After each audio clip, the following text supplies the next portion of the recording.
What's up, poker players? Hope you guys are out there crushing it on the tables. I got crushed last night. I lost almost $300. Rough session. I got one hand that is stuck in my head. You'll see it. Just gotta stick to my game, keep fighting, keep playing. Forget about sessions like this, but let's analyze what we could have done differently and maybe save some money in the long run.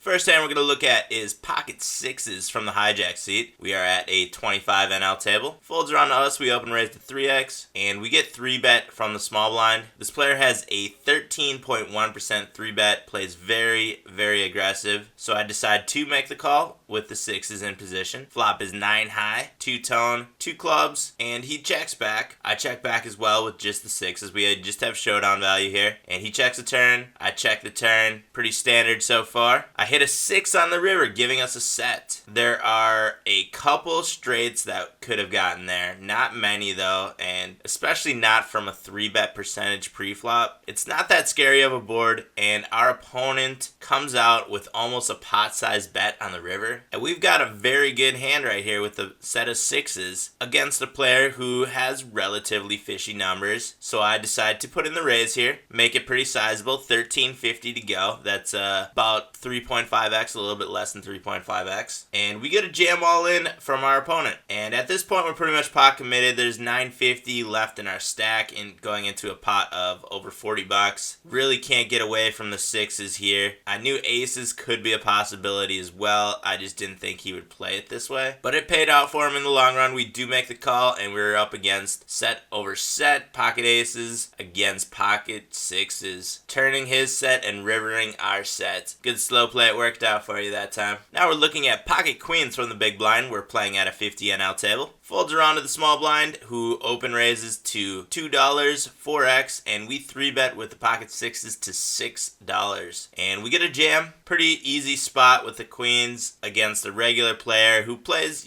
pretty conservative, pretty tight numbers, but is short stacked, and it's a blind battle. We're going to get it in with the queens here. And we're up against ace queen. Just have to avoid an ace, which we do, and we take down that pot of about 60 bucks. Now we have ace 10. We are playing at a little bit short-handed of a table here at 100 NL. Open raise to 3x. We get a call from the big blind. Flop is 2-tone, 2 diamonds, 10 high. We hit top pair, top kicker, and I continuation bet for $4. The turn is the ace of diamonds, giving us top 2. Our opponent checks, and we bet $8 on the turn, and our opponent calls. The river is the queen of hearts, and our opponent leads out for $15 half pot. I knew there was a chance we were going to be running up against a flush here, so I do just make a call in this spot, and we lose a pot of almost 60 bucks. Could have been worse. I think we minimized our losses on this one. Now we pocket queens, shorthanded once again at the 100 NL. We open raise at 3x, and we get called by the big blind. Flop is 10 high, 2-tone. He checks, I bet 4, and we get a call. The turn is the 2 of spades, not improving too many hands, and we bet 9 on the turn, and our opponent calls. The river is the 5 of diamonds. Our opponent checks, and I put in a pretty good size value bet here on the river. I see that our opponent has a 0% fold to river bet, which works out perfectly for us having a value hand. We're going to get a call from pretty much every hand in this player's range, and he does make a call. Not sure what he had, but we got paid off pretty well there. We probably could have made our bet sizing even a little bit larger on the river. Now we have pocket 10s in the cutoff. We are at a 50 NL table. Under the gun, limps. I isolate to 250, 5x. Big blind calls, and the limper folds. We wind up flopping, middle set. We are very deep stacked. We are at about 140 big blinds. Our opponent is at about 200 big blinds. So we are setting up for a very big pot right here. Our opponent checks, and I bet very large here, 2/3 of the pot, trying to build a big pot with a big hand. Our opponent calls. The turn is the 2 of spades, just like the last hand. Again, not helping out too many hands. Our opponent checks. I bet large again, 945. Our opponent makes a call. And the river is a king of spades. There's now 3 spades on the board, but our opponent does check back on the river. Our opponent shows down very, very well, but we have a value hand here, and I'm going to try to realize that value by betting the river. I put in a bet of $22.90, and our opponent check raises us. And from this opponent, a regular player who shows down extremely well, only shows down with the best hands. A check raise here means that this player either has a flush, probably the nut flush draw with the ace of spades that he was calling with the whole way, probably ace jack, ace queen of spades, possibly queen jack of spades, maybe queen jack of hearts, which is probably the worst hand he would be doing this with. But there are a lot of hands that we lose to, so I decided to just save that 3305 left in our stack. Even though we're getting incredible odds here, I just don't think that this player is bluffing enough in this spot. I don't think this player is bluffing at all actually in this spot. So I do make the fold. That's a tough one to let go of. I think I made the right play at the time. Could have saved some money by checking back the river. What do you guys think about this one? How should I play this one differently? Do you think a river check was the best option? I thought we were probably going to get called with a lot of aces. Obviously there are ace of spades within this player's range, along with another card that could have been also a spade. Let me know what you guys think about this hand in the comment section below. Maybe you guys think I should have called the river. We were getting incredibly great odds, a little bit less than 4-1, which means we have to be right about 25% of the time. But I just don't see 25% of those river check raises from this player being bluffs and being hands that we beat. On to the next one. Now we have pocket 10s in the cutoff. Folds around to us. We open raise. We are at a 50 NL table. We get called by the small blind, and we get 3-bet by the big blind. I just make a call here in position with the 10s, and flop is 9 high, 2-tone, 2 hearts. We have backdoor straight and backdoor flush draws. Our opponent leads out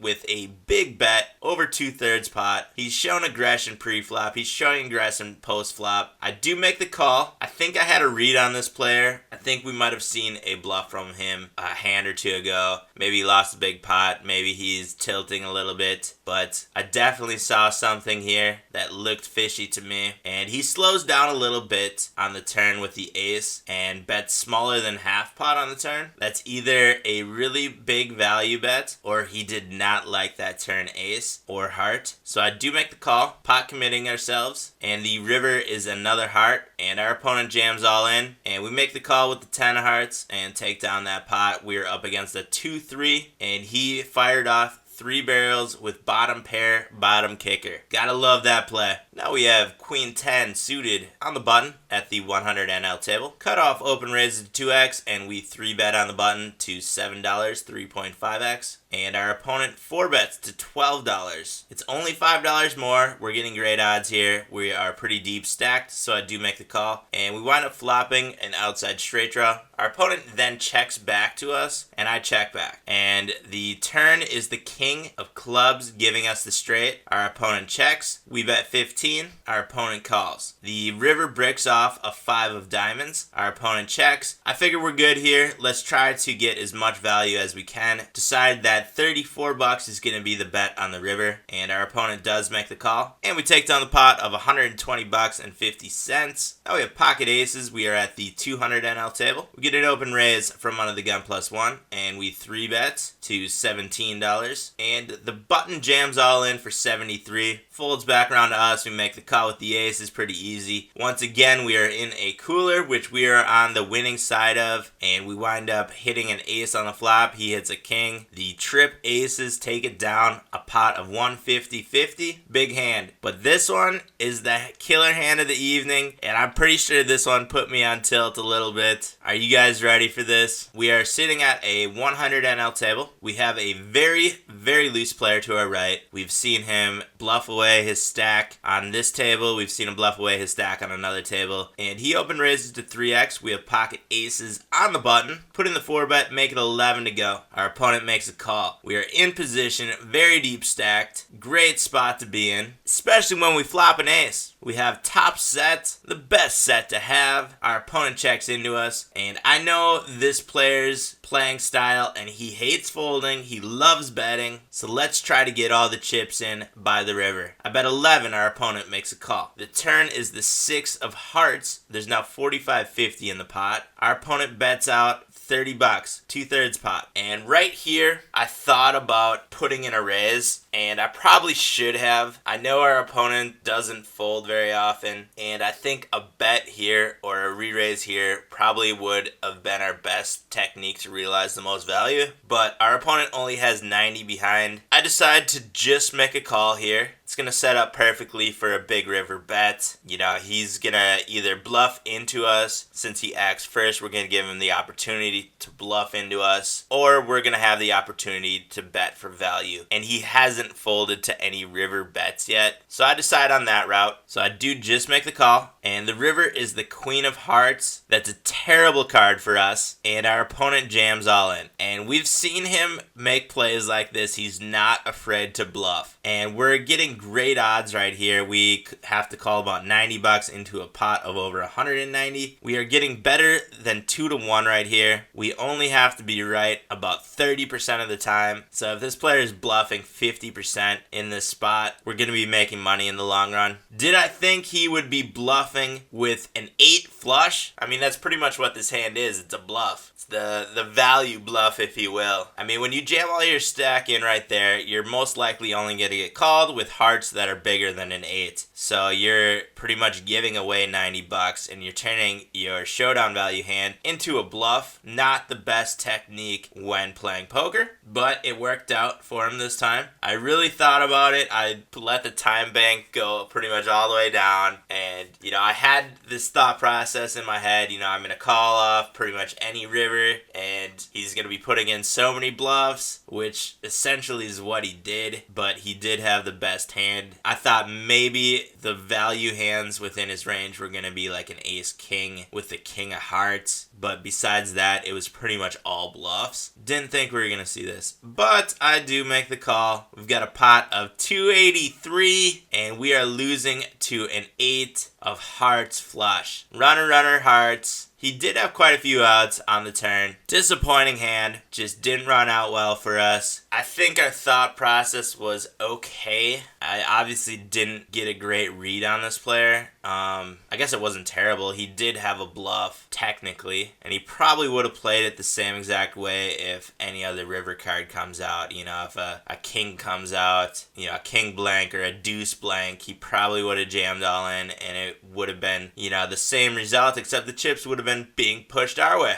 And then, of course, right after this hand, our opponent decides that he just won this big pot. He got pretty lucky. We're going to get off the table. He was in the perfect spot to our right, exactly where we want a fish to be playing, but he jets, takes off, leaves with our money, leaves with that giant pot that we just lost to him, and I was tilting. Quit the session shortly after. Sometimes you just gotta stand up for a little while and gather yourself, review this session, think about how you could have played it, how your opponent played it, different lines that you could have taken, and how the results could have been different. And just work on your game, you guys. You're going to have hands like this. You're going to have sessions like this. Don't let it get to you. Keep playing your poker game. Don't let it throw you off, and you will have a successful poker career. Head down to the video description for links to all the poker products that I use, including Hold'em Manager, which is what I use for my on-table HUD, as well as reviewing my sessions like we did today. All the poker playing was done on America's Card Room. I highly suggest signing up for America's Card Room if you have not yet. It is where I am doing all of my poker playing right now. One of the only sites for US players. And as you can tell, there's a lot of good action on this site. Make sure you hit that subscribe button if you have not done that yet. We've got lots of poker content coming out on an almost daily basis. Keep up on the 100K challenge. As of right now, we have turned $50 into $4,164.26. That's pretty incredible. Hit that like button if you enjoyed this video, or if you enjoy the content that I'm putting out there. Looking forward to your comments about this hand and some of the hands earlier in the video, and I will be back with a new video very soon. But until then, I'll see you guys out on the virtual felt.